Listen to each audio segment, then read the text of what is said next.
Welcome on into the All Aussie Rules Football Podcast. We've got another episode coming your way today. It's episode number 76 of season 2025.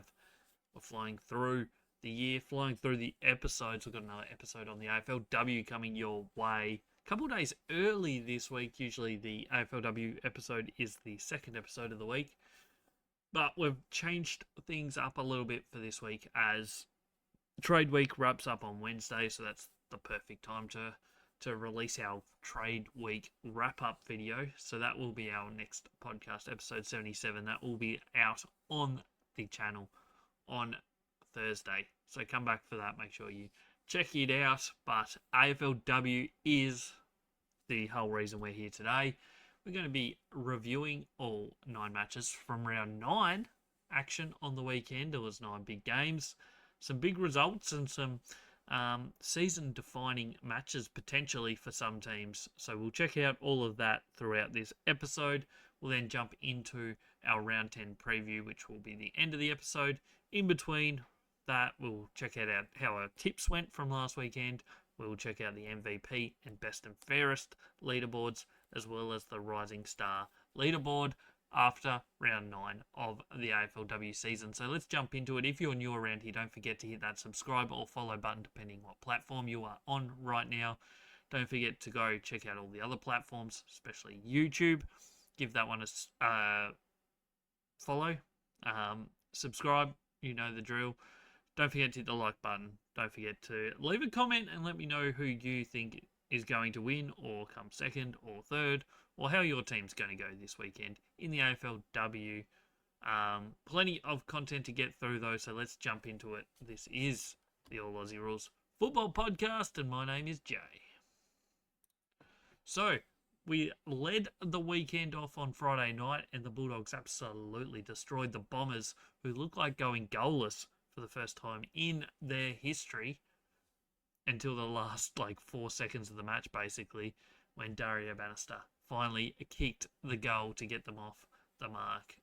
The Bulldogs have done this a couple times now this year. They smacked Collingwood and they smacked the Bombers. A really big result.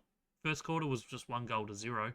Second quarter, it turned around. 5 goals the Doggies kicked in that second quarter to blow the game out completely. They were 35 points up at half-time. Kicking straight helped as well. 51 points up at three-quarter time. They end up winning it by 57 points, winning all 4 quarters in this match. A really, really good performance from the Doggies. Team ratings suggest they dominated it, and I think that's a fair conclusion to come to from this match. It was only plus 60 inside 50s, so the Bulldogs turned 33 inside 50s into 10 goals 7. Really, really good efficiency. On the other side of the fence, 27 inside 50s for the Dons. They managed just 1 goal 4. So that's the tale of the tape. I think clearly the Bulldogs outplayed them. The scoreboard says it. Most of the stats say it as well. They did have more of the football, slightly more inside 50s, and just a lot better with the ball use. I think the Bulldogs throughout this game. Our BNF votes, so this is the equivalent to the Brownlow, but for the women's game. We do 3, 2, 1 for every game. Isabel Pritchard gets a 3, Sarah Hartwig 2, and Ellie Blackburn with the 1 vote in this one is how our 3, 2, 1 goes. MVP votes are on the screen if you are watching this. Each game, top 5 rated players for each team get votes. This goes for every single game throughout the year. Winning team get double the votes of the losing team. So 10, 8, 6, 4, and 2 for the top 5 for the winning team. 5, 4, 3, 2, and 1 for the losing team. What else is there to say about this game? It was a really, really good performance from the Bulldogs. Probably their best performance of the year, if we're being completely honest. Just a good all-round team performance. Their leading ball winner was 21 touches with Ellie Blackburn and 20 by Isabel Pritchard. They didn't have big ball winners, but they just controlled the game where they needed to. It was the same story as most weeks for the Dons. Their best players on their list were their best players. Nance Garwin, Madison Gay, Prespakis, but They just didn't have enough answers for what the doggies were throwing up throughout this match. If I was to point to the one spot, the one area that the Bulldogs won this, it was probably their ball use. Just looked after the ball really, really well. Overall, disposal efficiency 66% for the Bulldogs, just 56.2 for the Bombers. So the Bulldogs basically 6% above their average disposal efficiency. Meanwhile, the Bombers were 3% basically below their normal. So that's a big swing from two teams that aren't too dissimilar overall in disposal efficiency. To have a 10% gap here is quite a big margin, and I think a massive factor. The Bulldogs just looked after the football. Only 55 turnovers for the game. The Bombers didn't have a huge amount either. They were 4 below their average, but they still had 7 more turnovers than the Bulldogs. And I think that is basically all you need to know about this game. Was it wasn't the most high pressure game. Low number of tackles based on both teams' numbers. It was not the most high intense game in that facet. Probably not a high disposal game, but the Bulldogs did certainly look after the football a lot better than the Bombers did throughout this match. And that's basically the long and the short of it. 2 multiple goal scorers, obviously both for the Bulldogs, as the Bombers only managed the 1 goal in this game. Sarah Hartwig kicked 3 from her 13 disposals, and Emma McDonald kicked 2 goals from 11 touches. That effectively, I think, has ended the Bombers season. 3 wins, 6 losses, 3 games to go. Maximum they could get is 6, and with their percentage, that is game, set, and match. Bulldogs are on the same amount of wins, same amount of losses. They have a lot better percentage. So hypothetically, I don't think we can fully write the Bulldogs season off just yet. They would have to win every game and get a lot of luck on other results. I don't think they can do it, though. I think we're down to 11 teams that realistically can make finals. The Dogs do have a very winnable game this week. They've won 2 of their last 3. It's not absolutely impossible. It's just very, very unlikely. That loss to GWS about 5 weeks ago might end up being very costly in the end for the Bulldogs. And as I said, the Bombers are done. They've lost their last 5 or 6 games. It's been a long time since they've won a game. And they go against one of the better teams in the competition, in the Brisbane Lions, this week. So they're now starting to look like potentially a bottom 4 team, potentially, depending what happens with the teams below them. Like Collingwood and Richmond face off this week. The winner of that could well jump the Bombers by the end of the season, depending on other things. But bottom 4, I wouldn't rule out just yet for the Bombers for this season, which is quite crazy after they started really well and were playing some good football. They certainly have shown some glaring weaknesses over recent weeks, I think. Next up was Saturday football, and we led off with the Crows trying to bounce back after a disappointing loss the week before against Richmond, going up against West Coast in this one in Adelaide at Norwood Oval.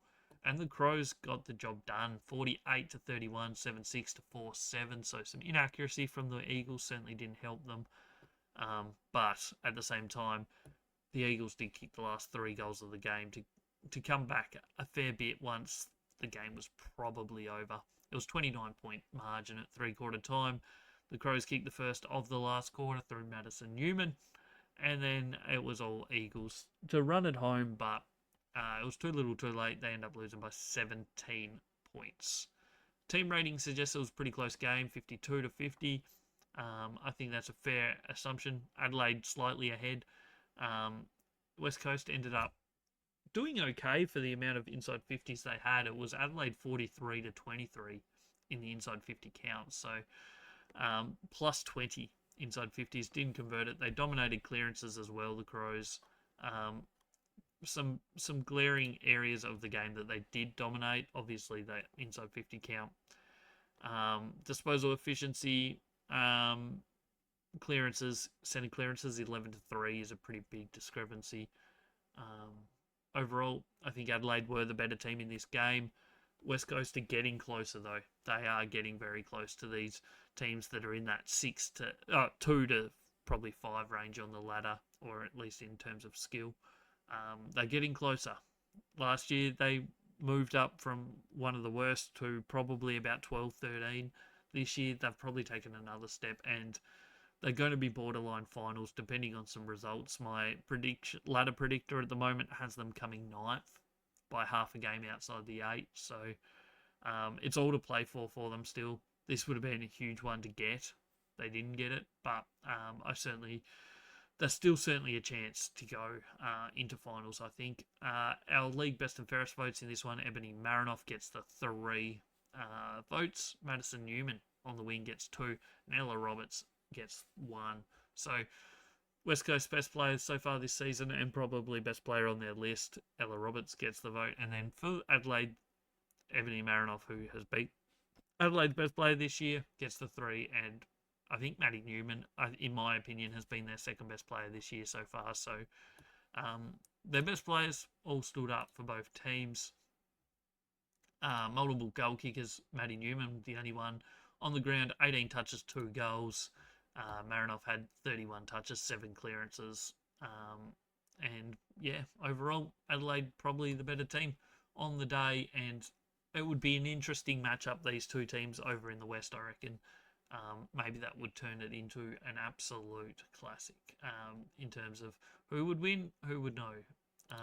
Looking at what this means going forward, it was an important win for the Crows, because if they had have lost that one and they were sitting 5-4 right now, they would be, with their percentage, they would be sitting 8th on the ladder, because West Coast would have won it, so they would go a game ahead. But they would be sitting 8th on the ladder, equal on wins with Sydney in 9th, and North Melbourne coming up this week. So that would have been huge. But they got the win. Gives them a little bit of breathing room going up against North Melbourne. If anyone's going to knock off North Melbourne this year, maybe it is the Crows. North Melbourne have a pretty tough run home. I can't see them losing any of them, but as far as games go, they do have a reasonably tough run home. But yeah, Adelaide sitting 5th. They should be safe enough in finals. They have to win at least one of their last 3, which they should be able to do. But top 4 is looking difficult, I think, based on what they have to come and where they currently sit on the ladder. So top 4, I can't see happening at the moment. I think they're probably going to finish 5, 6, 7. Maybe. We'll see, though. On the other side of the fence, West Coast sitting 8th on the ladder. That would have been a huge win if they could have got it. They didn't, so they sit 8th. 3 games to go. They've got Geelong this week. You'd have to think they're right in that chase. Their percentage right now is pretty much dead smack bang on par with Sydney, which is an issue. Sydney play Melbourne this week, which won't be an easy game for the Swans, but if they play as well as they did last week against Carlton, all of a sudden their season's back on again. Geelong are a game and percentage behind them, so every game is huge right now for West Coast, especially the fact that they play Geelong this week, who is a team that's right below them. So the winner of that continues on with a really good chance of finals. West Coast lose this week, all of a sudden it does get a lot tougher for them. Next up, we had Geelong v GWS at the Cattery, and the Cats got the job done, 11-6-72 to 6-9-45. Reasonably high-scoring game. And it was pretty open throughout most of the game, especially late. It was close for a fair chunk of this. It was 6 points in it at three-quarter time, thanks to Geelong kicking the last of the third quarter. Other than that, it was within a kick for the previous quarter or so. But early on in the last quarter, the Cats did what they needed to do. GWS missed a couple opportunities through Sir Hoy and Huntington, and then Geelong made use of their opportunities, kicking 3 quick ones, Maloney Mason getting her second and Kate Kennedy getting her goal. And then it was pretty much over at that point. GWS did get one back, but then the Cats kicked the last two as well to end up winning it by 27 points. Not the most convincing win of Geelong's season, not the most dominant performance, but they got the win, and that's probably the most important part of this story for the Cats. Georgie Prasparkas gets the 3 votes, Michaela Bowen 2, and I've gone Zali Goldsworthy with the 1. Interesting stat sheet this, in all honesty. Cats did have more of the ball, high handballing game sort of, but inside 50s went the way of GWS +5.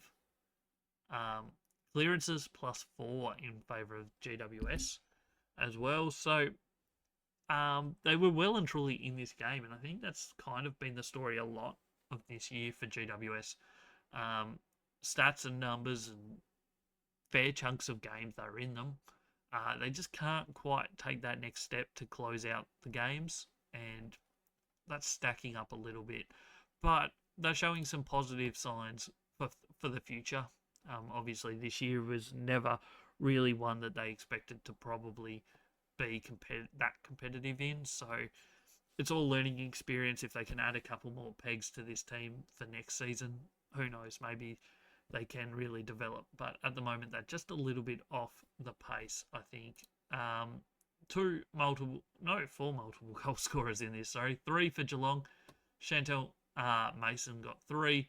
Prasparkas and Maloney kicked 2 each. And then for the Giants, it was Tony Evans again with 3 goals.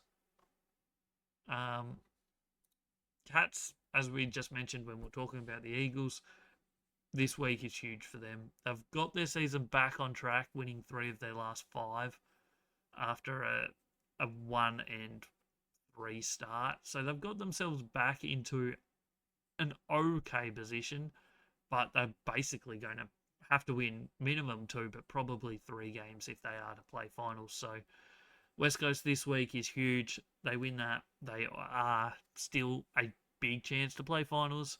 They lose this week, you can probably say they're not going to play finals. GWS are 15th on the ladder, 2 wins, 7 losses. Lost their last 3 after winning back-to-back games against the Bulldogs and Sydney. They play Freo this week. They're probably going to finish bottom 6, well, almost certainly going to finish bottom 6, I think. Bottom 4, probably, based on what they have to come. But that's not the be-all and end-all of their season, I don't think. They've just got to show some positive signs over the next 3 weeks and really show that they are developing. They've got a lot of good young talent, I think, GWS, and I think whatever they do this year, they will be better for it come next season. Next up, we have the Hawks and the Gold Coast Suns, and Hawthorn did what they needed to do. Once again, story of pretty much their season. Not the most convincing win of all time, but they did what they needed to. Gold Coast were efficient in front of goal, and that makes this scoreline look probably slightly better for them than maybe it should have been. Hawthorn 8-12, 60. Gold Coast 6-1, 37. What's that, 23-point win in the end for the Hawks. They kind of controlled most of the game. They were up 15-0 at quarter time, 34-12 at half time. So most of the way through this, they did look good. It was the last quarter. The Gold Coast came back a bit, kicking 3 goals 1 to 1 goal 3. So a little bit of a comeback late for Gold Coast. But overall, Hawthorn was certainly the better team out there. B&F votes, we went Keely Coyne for 3, Charlie Rowbottom 2, and Aiden McDonough for the Hawks with 1 vote. Team stats that were important here. Disposal numbers were very similar, but it was 36-26 inside 50s, so +10 there. So Hawthorn controlled that. They created a lot of shots. They just probably weren't straight enough in front of goal, whereas Gold Coast were a bit more accurate. Sending clearances 10-5 in favour of the Hawks. They looked after the ball really well as well, Hawthorn. having 14 less turnovers than their typical number. So that's a really good ball use and looking after the football here, Hawthorn, which is a really good sign for them heading towards the back end of the year. Will that be enough to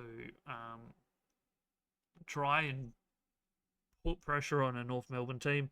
We'll see.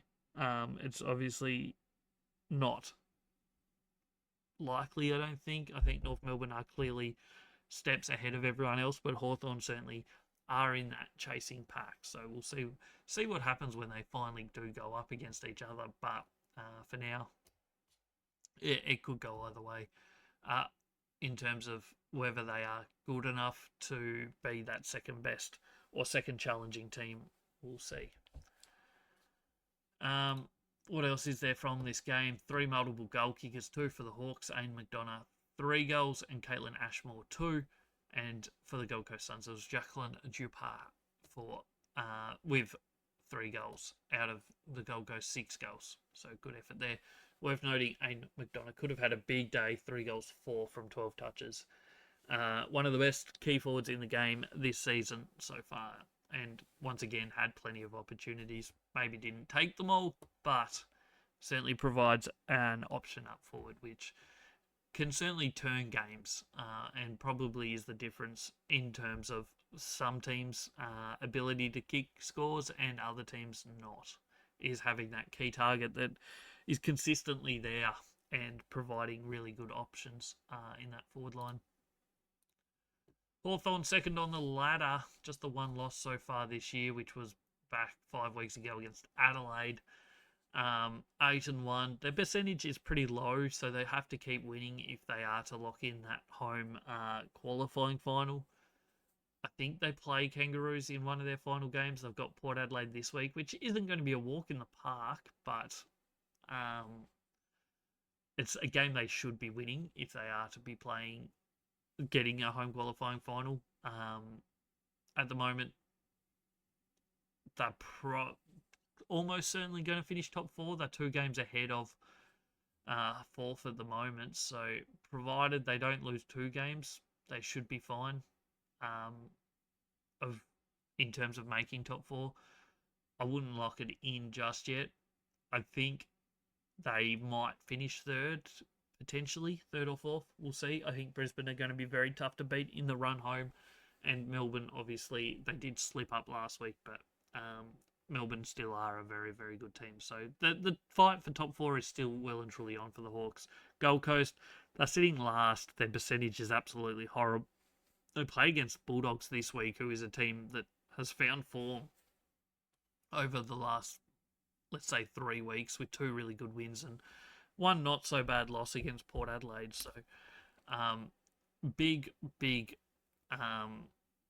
chance, I guess, for Gold Coast if they can turn it on, but they're 1-8 with a very, very low percentage. Right now they look like the team that is almost certainly going to finish Wooden Spooners, but I wouldn't say definite just yet. Next up, Brisbane v Port Adelaide. Brisbane Lions are playing some good football right now. In terms of our rating system, they are, I think, the second best rated team behind the Kangaroos. And, I mean, they won a premiership 2 years ago. They runners-up last year. From everything we've seen so far this year, it looks like they'll probably be in that race again this year. 9-8-62 to 4-9-33 in this game for the Brisbane Lions. They win it by 29 points. Port Adelaide started all right. They kicked the first goal of the game. They were up by 4 points at quarter time. But the second quarter was 3-0. And then second half kind of just extended out for the Lions to end up winning it by 29 points. They were 30 points up at one point. They were the better team. The ratings suggest that they've been the better team out of these two throughout most of the year. Port Adelaide, once again, put up a solid fight. Just 4 less inside 50s. They won the clearances plus 8. But Brisbane had a lot more of the football, plus 78 disposals. I think Brisbane looked the better team. BNF votes, Courtney Hodder, again, for the third week in a row, we've given votes to Courtney Hodder. 2 to Ashley Woodland from Port Adelaide and 1 to Ali Anderson. Yeah, pretty much sums up the game. I think Port Adelaide played well, Brisbane were just better. And that's basically the story of the season. Uncontested footy is where this game was controlled by Brisbane Lions. So contested football was +2 for Port Adelaide. Uncontested football was +87 in favour of Brisbane Lions. Brisbane went +20 on their normal number. Port Adelaide went -16 on their normal number in terms of uncontested possessions. So Brisbane controlled that side of the game, and Port Adelaide just didn't have an answer. They got the ball forward a fair bit, just couldn't make use of it. And then when Brisbane needed to, they controlled the football, moved the football the way they wanted to, and made use of it to win this game by 29 points and keep their top 4 aspirations alive. Brisbane, right now, they're 4th on the ladder.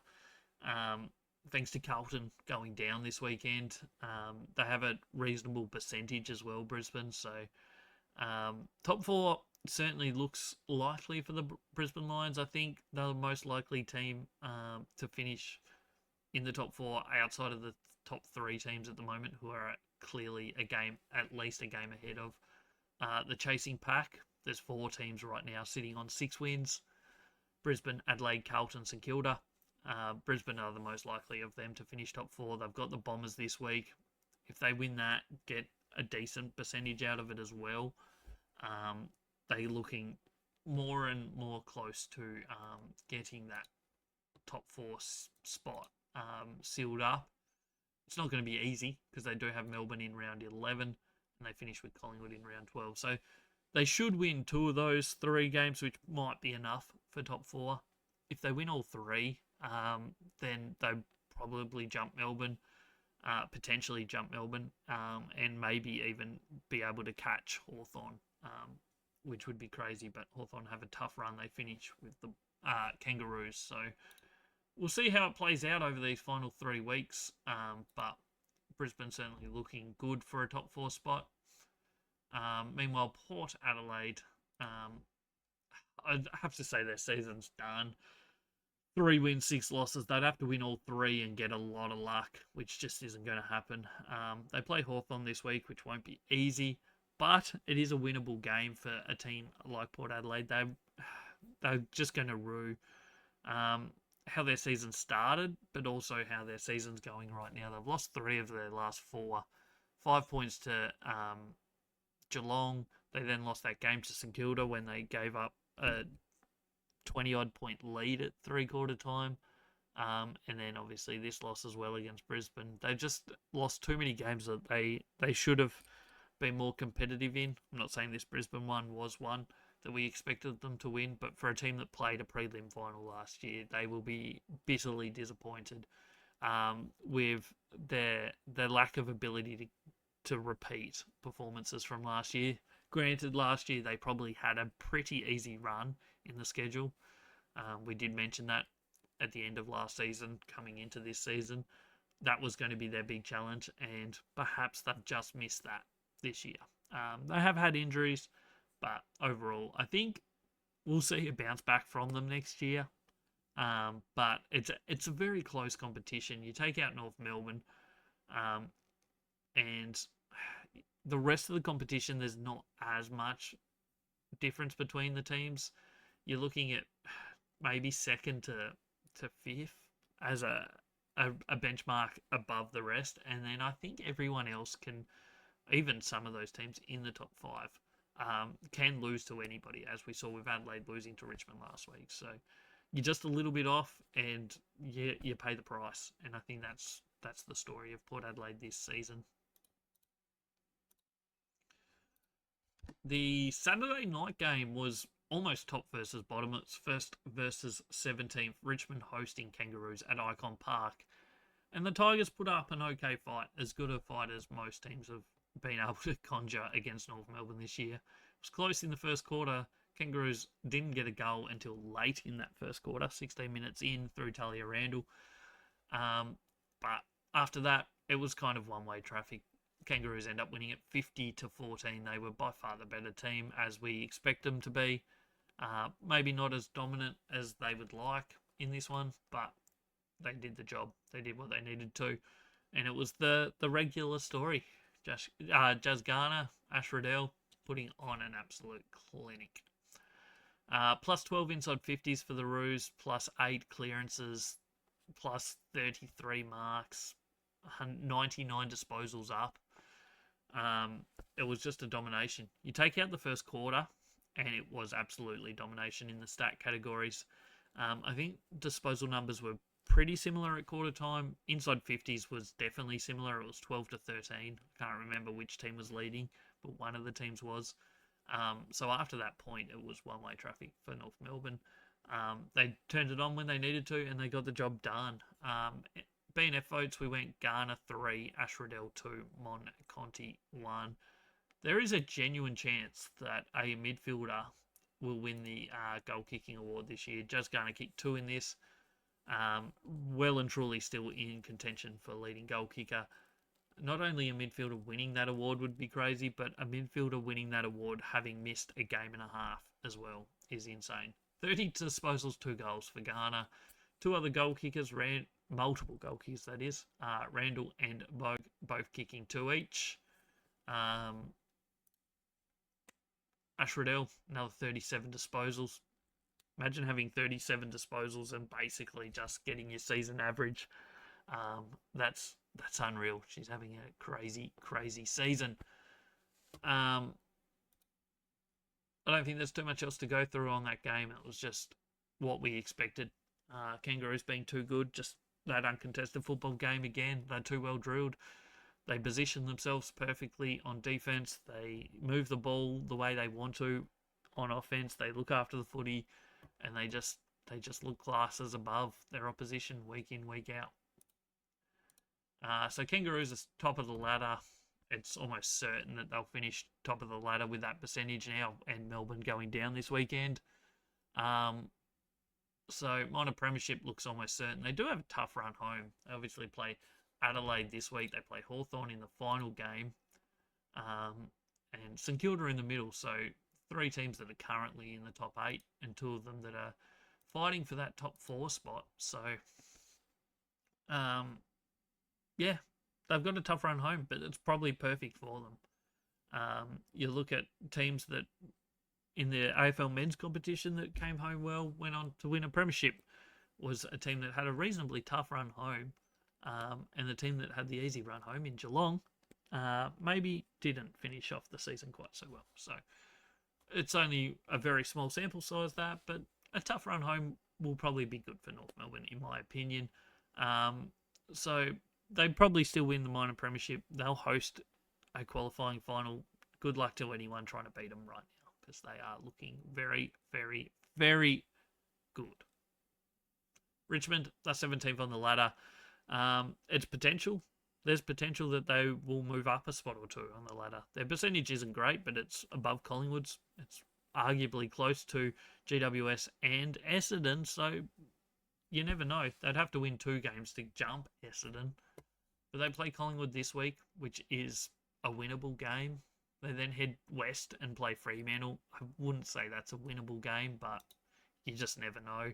And they finish with Gold Coast, who are currently last on the ladder. So 2 of the bottom 3 teams, then outside of themselves, the bottom 2 teams in the competition, they do play in the final 3 games. I would say they probably go in as favourite in 2 of those 2 games. So arguably could end up 3 wins, 9 losses for the season. If the Bombers don't win another game this year, maybe, just maybe, they could end up as high as 15th on the ladder, maybe 14th, depending on other results. So that's crazy to think, but maybe, just maybe, they finish the season with 3 out of the last 5 games as wins. Moving on to Sunday football, we kicked off with probably the biggest upset of the weekend. Not to say Sydney are terrible, they're not, but Carlton had moved their way into top 4. Sydney had lost 5 in a row, I think it was. Is that how many they lost? No, 4 in a row, sorry, up until this game. So they were struggling to put together a win. They'd lost to a couple low-ranked teams in GWS and Collingwood, both bottom 4 teams. But they turned it on in this one, and they turned it on early. They absolutely destroyed Carlton out of the middle, and that is pretty much all you need to know, is that centre clearance work. You watch that first quarter, early second quarter, and Sydney absolutely tore them apart. From the centre, went forward, and Carlton just had no answer. They couldn't get the ball out of the back line. They couldn't do anything. It was 4 goals 5 to 1-1 at quarter time. There was a little onslaught late in that first quarter that gave them a healthy lead, put them up 4 goals before Reedy got one for Blues back, just to give them some momentum after quarter time. But then straight after quarter time, Sydney did it again. Kennedy, Hamilton and Gruden all kicking goals within a couple minute spurt. And by halftime, it was 53-15, and she was almost over. Carlton did make a run through mainly Poppy Schultz, getting a goal just before halftime, and then Carlton kicked 3 quick ones just after halftime. Poppy Schultz again kicking 2 of those, and Keely Shearer getting the other. And it was like, oh, maybe at 20-point margin, Carlton have a chance in this one, but Sydney from that point controlled the game, kicked the last 3 goals of the match, and end up winning it comfortably enough by 39 points. League best and fairest votes, we went Gardner 3, Tanya Kennedy 2, and Montana Ham 1. All 3 of those are Sydney players. Obviously, they were the better team. Multiple goal scorers, as we said, Poppy Schultz, going to be an absolute star. Maybe, just maybe, will be the best of the draft class. There's some big names in there. There's some players playing some good football, mainly Sippy Fish, Ashentra, of course. But Poppy Schultz showing some really good signs. Played mainly as a key defender this year, but when gone forward, has been able to kick goals. And this one was a case of that. Didn't have a heap of the ball, but kicked 3 goals, which is always a really good effort. Other multiple goal kickers, Tanya Kennedy and Montana Ham with 2 each, and Chloe Malloy, who is another person that is in contention for the leading goal kicker this season, kicked 2 goals. Crazily enough, had 10 disposals, 2 goals, only 22 metres gained for the match, Chloe Malloy, but still very good effort. Team ratings suggest Sydney were the better team. They absolutely were. As we said, they dominated. Centre clearances in the end 13-4, and stoppage clearances 18-12. It's a plus 15 clearance number, massive margin. Inside 50s plus 23. This was Sydney Swans at their best. This is what they did early season, first 4 weeks against teams. They'd lost it a bit through that middle part of the season, but they found it again here. If they can continue that throughout the rest of the year, they're going to cause headaches for teams, and they will be playing finals football. They're sitting 9th on the ladder. They play Melbourne this week. This is a huge game. They lose it, finals becomes difficult. Not impossible, because the other teams play each other around them. So it's important. If they win it, you can lock them into finals. If they lose, it's going to come down to the last 2 games, because they play the Eagles and then they play the Bombers. So it's going to be an interesting run home for the Sydney Swans, but it's all to play for them. Carlton, that's it on the ladder. They were top 4 before that. That loss just puts the top 4 in maybe doubt with their bad percentage. But they play St Kilda this week, who equal wins with them. So winner of that probably seals finals. Loser is going to be in the thick of it in the run home. Carlton do have West Coast and GWS in the final 2 weeks. So definitely winnable games to finish their season. They definitely should win at least one of them. Potentially, if they want to be a genuine finals team, they probably need to win all 3, both of those last 2. But we'll see what happens if they can beat St Kilda this week, and then obviously beat whoever they were playing, GWS, the following week. they could have finals sealed up with one game to spare, which would still be a big story for a team that was a fair way off the pace last season. Moving on to the next game, and it was St Kilda Collingwood. This was at RSCA Park. St Kilda home game, and the Saints got the job done. 5-5-35, 1-6-12 for Collingwood, who are really struggling to score at the moment. Certainly struggling to kick goals. St Kilda were by far, I think, the better team out there on the park, but maybe, just maybe, I don't know. The stat sheet is a weird one, and we'll get to that shortly. But the story of the game, St Kilda kicked the only goal of the first quarter. They kicked the only 2 goals of the second quarter. They were 19-3 at half time. They then kicked the 4th goal of the match when Jessie Wardlaw kicked her second goal of the game, before Collingwood finally got a goal through Ruby Schleicher late in the 3rd quarter to get it to 28-9 and maybe give them a sniff. But St Kilda had all the answers. Kicked the only goal of the last quarter to win it by 35-12. BNF votes in this one. We've gone Patricios for St Kilda, 3 votes. Jessie Wardlaw, 2. And Paige Trudgen getting 1 vote. Maybe Brittany Benici for Collingwood could scrape in the votes. We'll see. Now, the stat sheet. This is what we said was weird, and boy oh boy was it. Disposal count, plus 14 for St Kilda. Inside 50 count, plus 17 for Collingwood. Collingwood had an extra 17 inside 50s. Got 1 goal 6 from 37 inside 50s. St Kilda 5-5 from 20 inside 50s. That's a crazy discrepancy. And that's not to say that St Kilda were lucky to win this, because they weren't. They were the better team. The difference was, I think, the St Kilda defenders, in all honesty. Their defenders defended really well. They positioned themselves well. And the Collingwood forwards, the targets up forward, just didn't have an answer. Couldn't bring it to ground, and when they did bring it to ground, St Kilda's smaller defenders were there to mop it up, and they won it convincingly in the end. Other than that, the stat sheet reads very similar. So I think Collingwood's wasted opportunities hurt them here, but in the end, St Kilda deserved the points, I think. St Kilda, 7th on the ladder. They play Carlton this week in the most important game of their season so far for both of them and Carlton. Loser, it's all to play for in the final weeks. The winner goes on and probably seals a final spot. So we'll see how that plays out, but that will be a big game. Collingwood, they're sitting 16th on the ladder. They play Richmond this week, who are 1 position behind them. That's going to be a big game, obviously not in terms of much going forward, but a big game in terms of who can finish this season with confidence. Collingwood have a reasonably tough last 2 weeks. They do play Brisbane in the final game.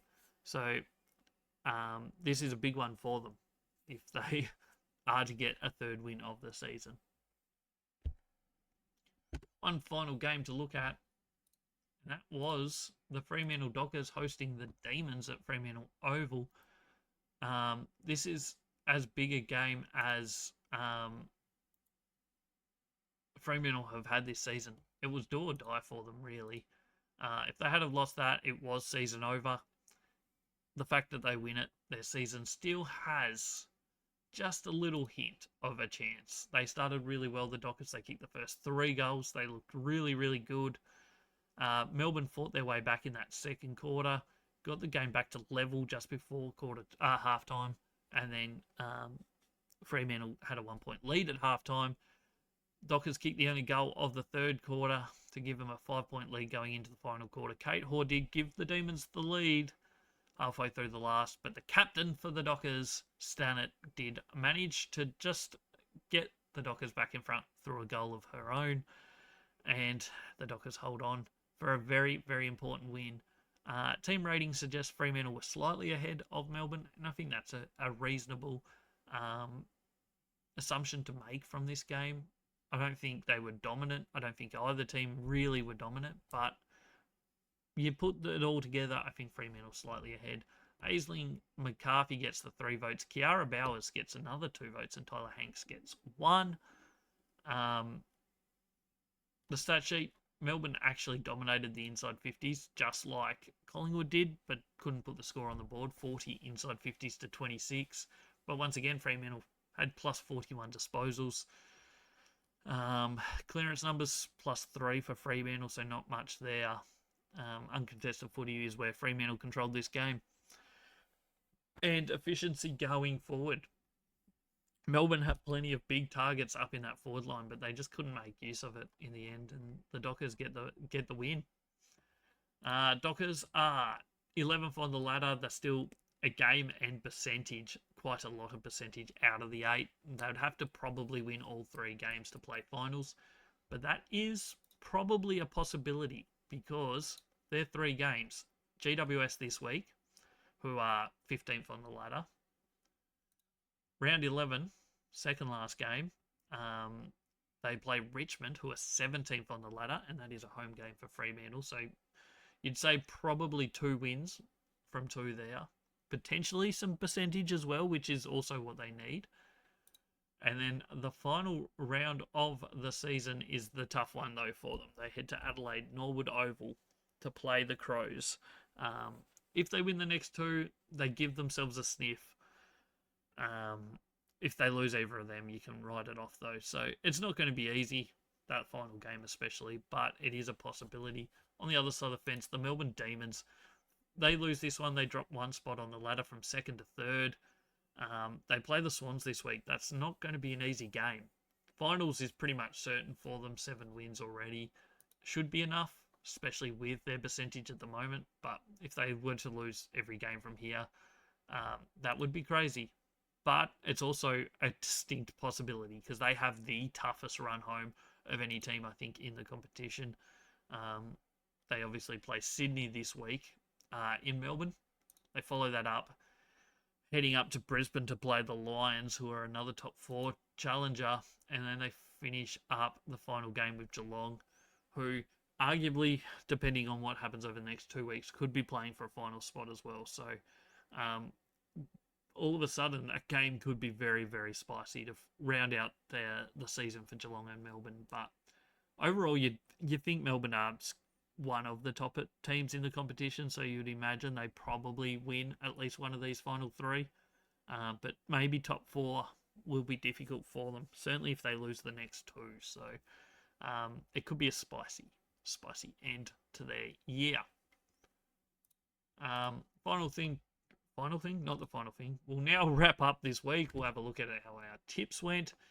And as you can see, 7 out of 9.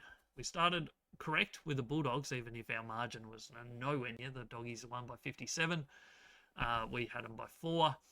Adelaide, we went by 17, and that is the exact margin. So let's give ourselves a double tick on that one. Correct margin for the Crows v Eagles.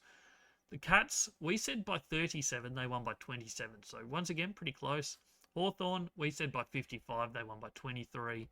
We went Brisbane by 10. Brisbane won by 29, so another tick there.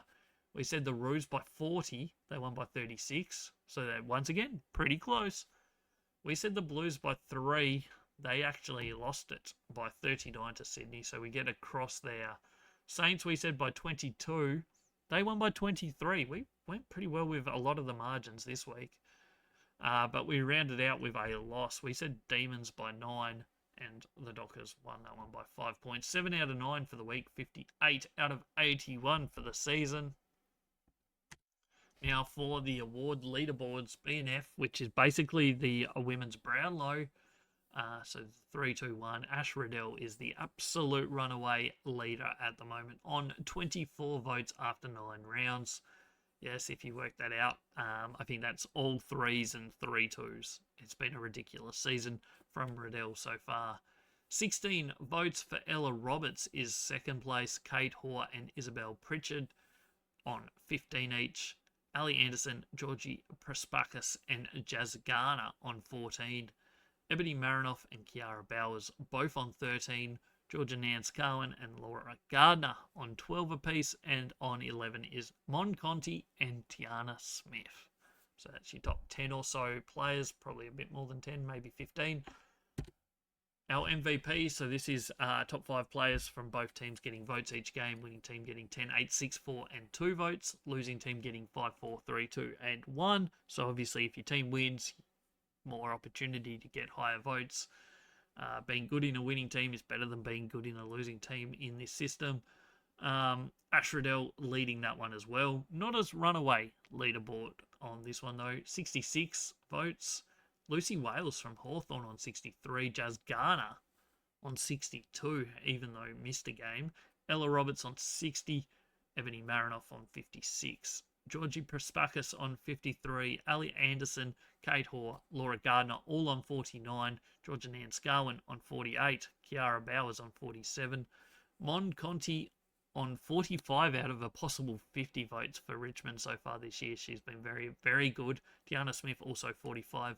And Harriet Cordner on 41. Now we'll look at the Rising Star leaderboard, and no surprise here who leads this one. So we give 5, 4, 3, 2, 1 votes each week for the top 5 eligible Rising Star players.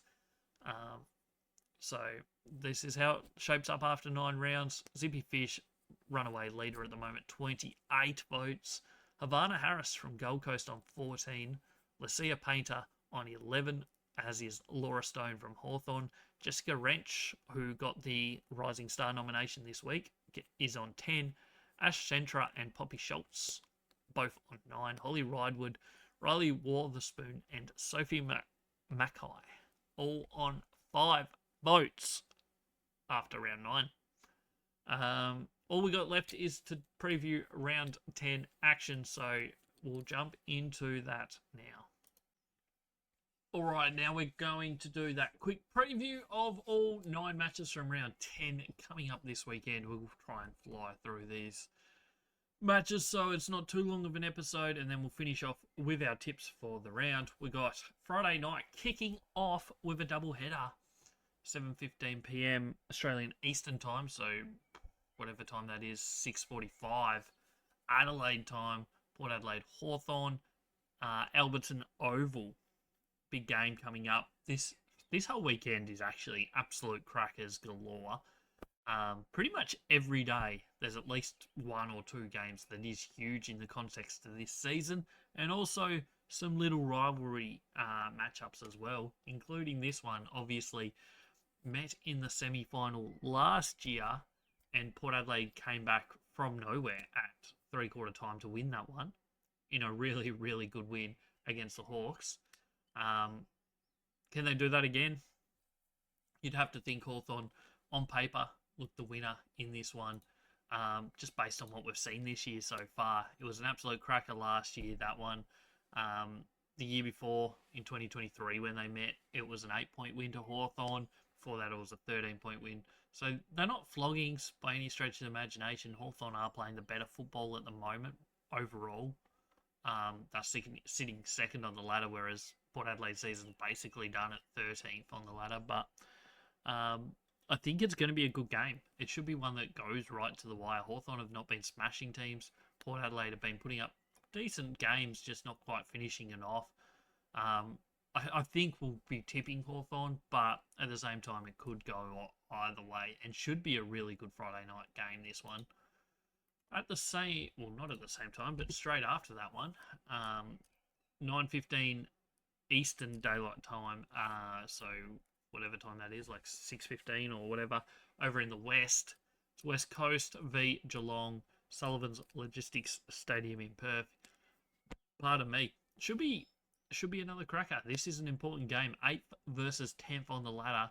Winner of this is looking really good for finals. Still with a really good chance. The loser could be done if it's Geelong. Should be very important. A really, really good game, this one. I'm looking forward to it.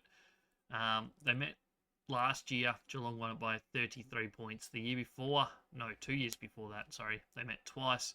Geelong won by 9 points and 3 points. So,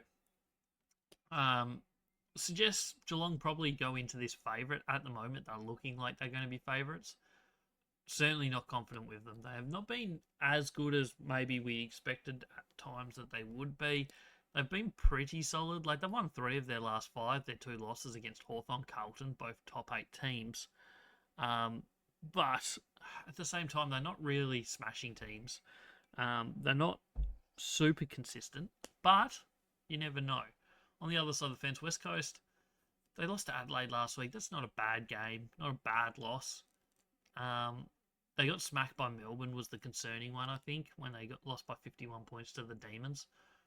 I still think they might win this, though. They've been really quite good at home. They're playing some really good football. It's going to be a big game, probably the biggest game they've had in their history so far. It should be a good game. I'm looking forward to that one on Friday nights. We move into Saturday and we kick off with Melbourne-Sydney. Once again, another massive game. This one 3rd versus 9th on the ladder. Melbourne will be your favourites starting in this one, but it's probably due to the fact that it's in Melbourne. Sydney last week did manage to break their run of 4 losses in a row against Collingwood, GWS, Adelaide, and North Melbourne by beating Carlton. Absolutely smacked them. Whereas on the other side of the fence, Melbourne lost their first game in 4 weeks after beating West Coast, Gold Coast, and the Bombers. So maybe not the most talent that they were beating, losing last week to Fremantle. They've only lost 2 games this year. One of them on the weekend by 5 points. The other loss was by 2 points to Port Adelaide. So 2 losses for a combined 7-point margin.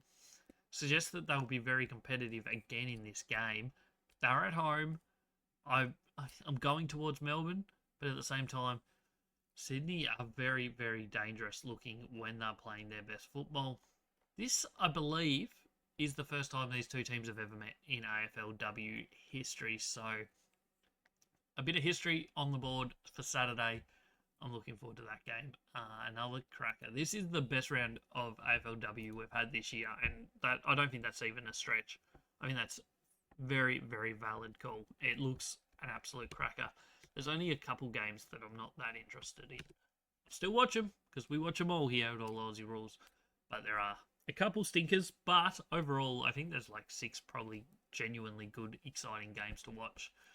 And this is another one. Kangaroos, Adelaide. Adelaide might be the most likely team to knock the Kangaroos off. I don't think they'll do it, but they might be one of the most likely. Arden Street on Saturday afternoon. Kangaroos, Crows. Top of the ladder, a team that's just trying to get into the top 4. They've won 4 of their last 5, the Crows. That one loss, disappointing one to Richmond. Other side of the story, Kangaroos are on, 21 or 22 or whatever they're up to now in terms of wins in a row. They will eventually lose. There's no doubt about that. Adelaide put up a pretty good fight against them the last few times. Maybe they are the team to do it. Last year, in a qualifying final, the Kangaroos won by 7 points. They also met a few weeks before that in round 9, and Kangaroos won that one by 8 points over in Adelaide. And the time before that was the prelim final of 2023, when the Kangaroos won by 1 point. So they have had some cracking games over the recent couple years. Adelaide play well when they need to. Against the better teams, they tend to play better than they do against the bottom teams. So I'm putting this as the most likely team to beat them this season is the Adelaide Crows. The only other team I could see beating them would be the Brisbane Lions if they met in a finals game, but still, I can't see it happening. But we'll be tipping Kangaroos, but maybe a little outside chance to the Adelaide Crows. Same time, same kickoff time. Henson Park in Sydney. It's the Giants. It's the Dockers. This one may be one of the least appetising games of the weekend. One of maybe 2 or 3 that just don't have many reasons to get excited about. Obviously, the Giants' season is done. Fremantle need to win and need to win convincingly to have a chance at finals. It's possible. They've won their last 3 all by about 5 goals. Last 3 against Giants, that is. Giants not playing particularly great football. Lost their last three, and the Dockers, on paper they look a team that should be competing for finals. They just haven't been playing that great of football from the get-go. Their first week was okay against Port Adelaide, pretty good. Outside of that, they've really kind of struggled to take that next step. They'll be heavy favourites in this. They should win it by 5+ goals. Maybe keep their season alive, but it's going to be a really tough run home for them. This one is huge. Saturday night at Icon Park. 6th v 7th on the ladder. Carlton v St Kilda. The winner almost has a ticket booked to finals action. I was going to say September action, but obviously September is not finals in AFLW. But the winner almost checks that box. The loser is in the thick of it. So we'll see. It's 6 v 7. It's going to be a cracking game, I think. Carlton at the moment look like being heavy favourites. I'm not convinced on that.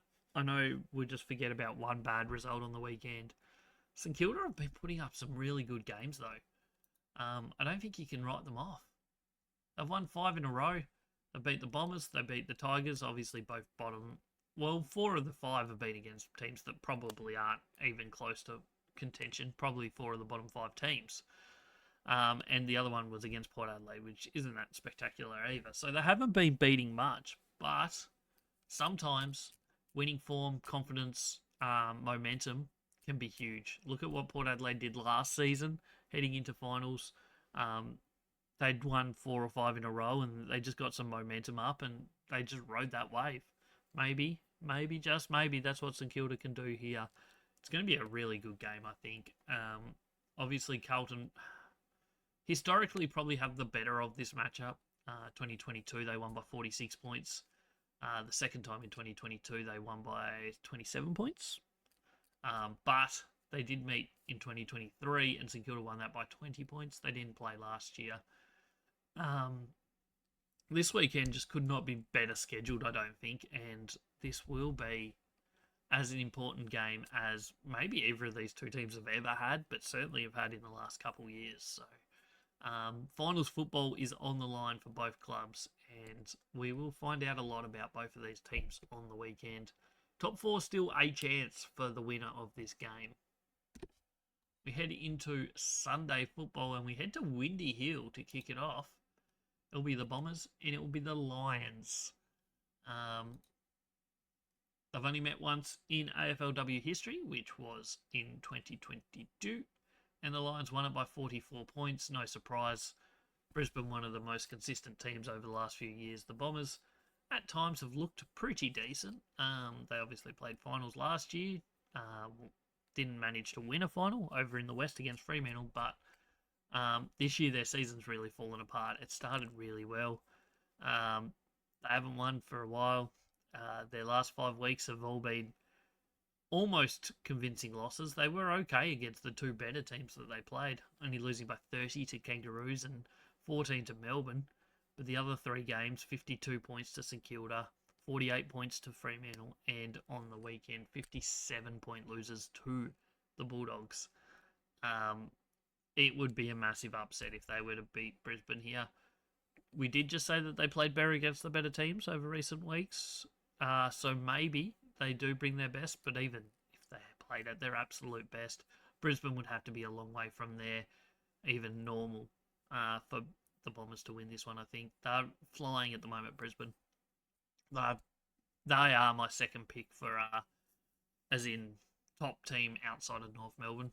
Right now is Brisbane Lions. They're playing some really good football. They have dropped a couple games. They obviously lost to North Melbourne earlier this year. They've won their last 4, though, and they just haven't really looked under much threat over recent weeks. So I'll be tipping the Lions for sure.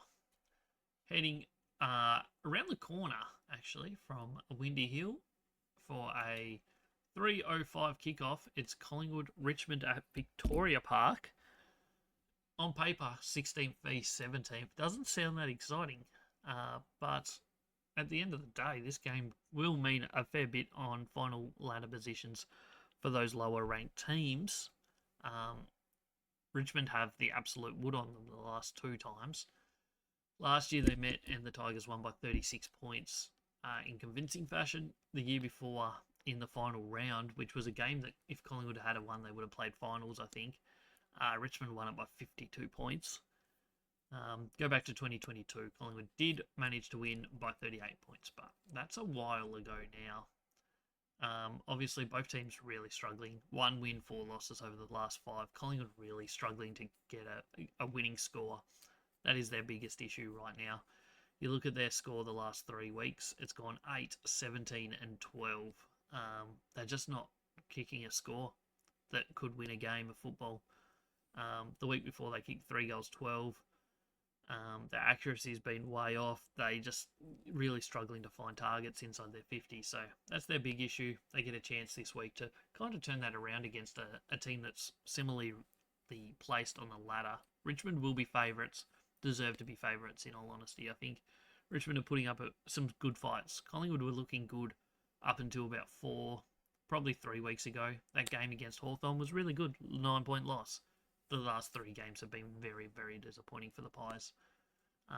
But still one to tune into, I think, because there's a lot riding on this game and it shall be an interesting watch. We move to the final game of the weekend, and this is not the most exciting game. We probably finish with 2 of the worst 3 games. Well, actually, the whole Sunday game roster, probably not the most entertaining after pretty much the first 6 games.